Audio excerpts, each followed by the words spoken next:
আসসালামু আলাইকুম রহমতুল্লাহি আবরাকাতু।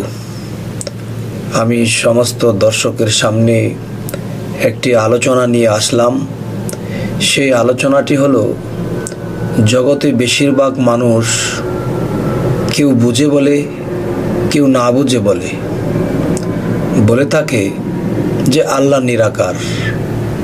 যখন জিজ্ঞাসা করা হয় যে নিরাকার শব্দের অর্থ কী, তখন তারা বলতে শুরু করে নিরাকার শব্দের অর্থ আল্লাহর কোনো আকার নাই। তাহলে আমি কোনো বুঝে পাই না। আল্লাহ কোরআনে বলেছেন, কুল হু আল্লাহু আহাদ আল্লাহুস সামাদ লাম ইয়ালিদ ওয়ালাম ইউলাদ ওয়ালাম ইয়াকুল্লাহু কুফুয়ান আহাদ। এই আয়াতের মধ্যে একটি জায়গায় প্রথমে বলা হলো কুল হু আল্লাহু আহাদ, যে বলো আল্লাহ এক, দ্বিতীয় নাই। এরপরে বলা হয়েছে আল্লাহুস সামাদ। আল্লাহুস সামাদ শব্দের অর্থ বোঝা যায় যে আল্লাহ বলতেছে আমি স্বয়ংসম্পূর্ণ, আমার কোনো কিছুরই অভাব নাই। তাহলে একদল লোক বলে থাকে যে আমার কোনো আকার নাই। তাহলে আল্লাহর একটা বিষয় যে আমরা যদি বুঝে বলি বা না বুঝে বলি, তবে অবশ্যই আল্লাহকে আমরা বুঝে বলি বা না বুঝে বলি, যখন বলি নিরাকার শব্দের অর্থ আল্লাহর কোনো আকার নাই, তখনই বুঝতে হবে যে অবশ্যই আল্লাহ সর্ববিষয়ে সর্বশক্তিমান এবং আল্লাহ অভাবহীন। আল্লাহুস সামাদ, সামাদ শব্দের অর্থ আল্লাহ অভাবহীন। কিন্তু যখন বলা হয় আল্লাহর আকার নাই, আল্লাহ আকারহীন, তাহলে আল্লাহর আকারের কি অভাব? তো আজকে এই বিষয়ে আমি দর্শকদের সামনে আলাপটি করব এবং আমাদের বিশ্ব আধ্যাত্মিক জ্ঞান সঞ্চার দরবার শরীফ হতে যে বইটি মোহাম্মদ শামীম আলী চিশতির লিপিবদ্ধ করা, সেই বইটির মধ্যে এই আল্লাহর আকার কি নিরাকার এই সম্বন্ধে আলোচনা করব। এই আলোচনার মাধ্যমে অবশ্যই মানুষ বুঝবে, জানবে যে আল্লাহকে আমরা নিরাকার বলি। তাহলে নীর কিসের আকার? তাহলে নীরেরও তো আকার আছে। এখন যদি বলি, সরাসরি বলে ফেলি যে আল্লাহ আকারহীন, আল্লাহর কোনো আকার নাই, তখন তো আল্লাহর আকারের অভাব থাকে। আর এই পৃথিবীতে কোনো কেউ যদি আল্লাহর অভাবগ্রস্ত বানায় বা আল্লাহকে বলে যে আল্লাহর আকারের অভাব আছে, তাহলে সেই মানুষটি কি জান্নাতে যাবে না জাহান্নামে যাবে? এটুকু আপনারাই বলবেন। তবে এই কথার সমাধানের জন্য মোহাম্মদ শামীম আলী চিশতি এই লিপিবদ্ধ করেছেন। আর শরীয়তের পেট থেকে হাকিকত ও মারিফতকে উদ্ধার যে বইটি, এই বইটির মধ্যে এই নিরাকার নিয়ে যে আলোচনাটি, সে আলোচনার হেডলাইনটি হলো, আমি শুরু করছি, লক্ষ কোটি আকার যার, তিনি হয় কি করে নিরাকার? নিরাকার শব্দের অর্থ কি? এই নিয়ে কিছু তত্ত্ব আলোচনা করিব ইনশাআল্লাহ। আল্লাহ নিরাকার, অবশ্যই আল্লাহ নিরাকার, কিন্তু বুঝতে হবে নিরাকারটা কি। নিরাকার শব্দের অর্থ তো আল্লাহর আকার নেই এমন কিছু না। তাহলে মূল শব্দের অর্থটা কি? নীর একটি ভাষা বা পাখির ভাষাও বলা যায়। আরও ভাষায় বলা হয় নীর অর্থের পানি। এখন কোন নীর আকার বলা হইয়াছে?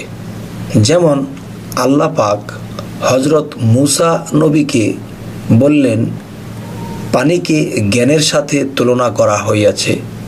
মহাজ্ঞানিত আল্লাহ, মহাজ্ঞানিত আল্লাহ, আল্লাহ পাকের উপরে আর কিছুই নাই, কেউ নাই। তাহলে পানির রং কি? অথবা পানি দেখতে কেমন? কি তাহার রূপস্বরূপ? পানির রং কি বলবো? কালো, সাদা, সবুজ? আসলে এসব কোনোটাই না। তাহলে কোন রকম পানির নিজের রং অথবা স্রোত নাই, যদি এই পানিটাকে কোনো লাল পাত্রে রাখা হয় তাহলে পানিও লাল রং ধারণ করে। কালো ভাণ্ডে পানি রাখলে কালো রং ধারণ করিয়া থাকে। সাদা কোনো পাত্রে রাখলে তাহা সাদা রঙই ধারণ করে। পানির নিজস্ব কোনো রং নেই। পানির পাত্রটি যদি পুতুলের মতো বানানো হয় তাহলে পানিটি পুতুলের রং স্রোতেই দেখা যাবে। আল্লাহ নিরাকার শব্দের অর্থ আকার নেই, এই কথাটি ঠিক নয়। কোনো কালেই এই কথাটি ঠিক নয়। যেমন যেই জিনিসে পানি রাখা হয় সেই জিনিসেরই আকার ধারণ করে, ঠিক মহান স্রষ্টা সৃষ্টিতে আসিয়া আদম নামের পাত্রে অথবা ভাণ্ডে আসিয়া মহান স্রষ্টা আদমের রূপ ধারণ করেন। সুবহান আল্লাহ। এবং আদমের রূপ ধারণ করিয়া বিশ্বের ভিতর এবং বাহির পরিচালনা করেন। যদি কেউ অথবা কোনো ব্যক্তি যদি আমার এই কথাগুলি বিশ্বাস না করে আর যদি বলে এই কথা মানি না এবং ঠিক না, তাহলে আমি বলবো আল্লাহর কি কোনো কিছুর কম আছে? আল্লাহর কি কোনো কিছুর অভাব আছে? যদি কেউ বলে কম আছে তাহলে আমি তাহাকে সাথে সাথে কাফের বলিয়া দেব। আল্লাহ বলিয়াছেন কুল হু আল্লাহু আহাদ আল্লাহুস সামাদ, অর্থাৎ আল্লাহ এক, অদ্বিতীয়। আল্লাহর কোনো দ্বিতীয় নাই এবং স্বয়ং সম্পূর্ণ। সামাদ শব্দের অর্থ স্বয়ং সম্পূর্ণ।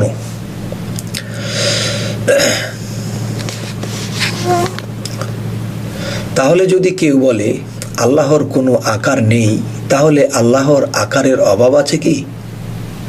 আল্লাহকে যিনি অভাবগ্রস্ত বানায় তিনি অবশ্যই জাহান্নামী। তাহলে আল্লাহর কোনো কিছুরই অভাব নাই। আল্লাহ সমস্ত কিছুর আকার সৃষ্টি করিয়াছেন এবং সমস্ত কিছুর মধ্যে আছেন, কিন্তু আদম সুরত আল্লাহ পাকের নির্ধারিত আছেন।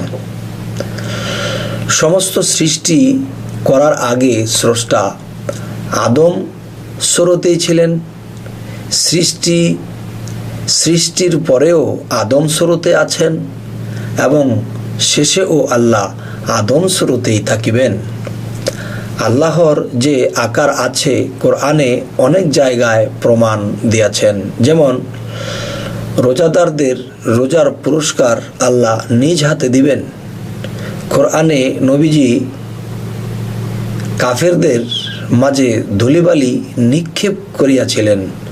কাফেররা পঙ্গু অন্ধ বধির হইয়া গিয়াছিল।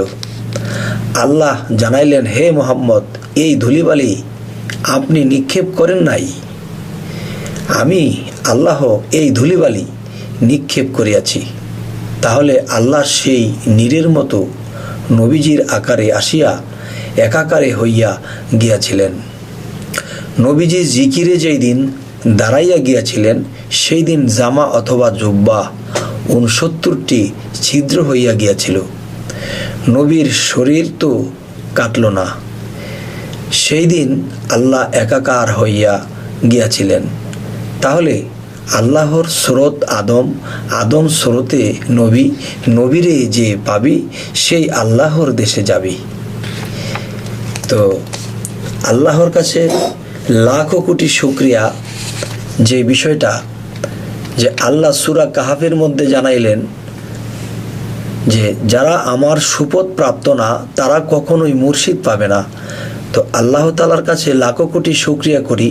আমার মুর্শিদ আরশাদুল্লাহ চিশতির কাছে যখন আমি বায়াত গ্রহণ করেছি তখন তিনি আমাদেরকে আল্লাহর আকার নিরাকার সম্পর্কে বুঝাইয়াছিলেন। এবং এই পৃথিবীতে যদি কেউ আবেগবশত বলুক বা না বুঝিয়া বলুক, তবে এতটুকু বোঝা উচিত যে আল্লাহ অভাবহীন, আল্লাহর কোনো কিছুর অভাব নাই। তবে আমরা এমন কথা কখনোই বলবো না। হয়তো যদি কারো জানা না থাকে তাহলে চুপ থাকাই উচিত, চিন্তা করা উচিত, বা অলিয়া উলিয়াদের কাছে, বড় বড় মুর্শিদ অলিয়া উলিয়া যাহারা আছে এদের কাছে যাওয়ার পরে আমি যদি জিজ্ঞাসা করি জানার জন্য, অবশ্যই তারা আমাদেরকে বলবেন। তো আজকে যেই ইঙ্গিতগুলি দেওয়া হলো এবং শামীম আলী চিশতির যে বইটি থেকে আমরা যা বুঝতে পারলাম যে আল্লাহ নিরাকার, কিন্তু নিরোগ একটা বিষয় যে নিরেরও আকার আছে, তাহলে নির কিসের আকার এটাও ভেঙে বলা হলো। তবে আমরা এটুকু আমাদের মাথায় ধরে রাখবো যে নিরাকার শব্দের অর্থ আল্লাহর আকার নেই এমন বলবো না, তাহলে আল্লাহকে অভাবগ্রস্ত বানানো হবে। আর আমরা যদি আল্লাহকে অভাবগ্রস্ত বানাই, আর আল্লাহ বলেছেন কুলহু আল্লাহু আহাদ আল্লাহুস সামাদ, আমি এক এবং স্বয়ং সম্পূর্ণ, আর সেই স্বয়ং সম্পূর্ণ আল্লাহকে যদি আমরা অভাবগ্রস্ত বানাই, যখন বলবো আল্লাহর আকার নাই, তখনই কিন্তু আল্লাহ অভাবগ্রস্ত হইলেন।